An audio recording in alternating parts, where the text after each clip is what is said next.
So today, Monica Caprelli is going to show us a massage technique. Tommy, say hi. Hi. He's going to be our model. A massage technique that you can do on your spouse or your friend in between your massage appointments. All right, Monica? Okay, so if your lower back is feeling tight, a lot of times it comes from your piriformis muscle, which attaches here at this point in your sacrum and right here outside the hip. So what you'll do is feel for that band of muscle, apply pressure.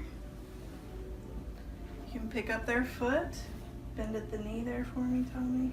There you go. And then as you pull their foot towards you, push into that band of muscle and just move that back and forth, and it'll separate those fibers.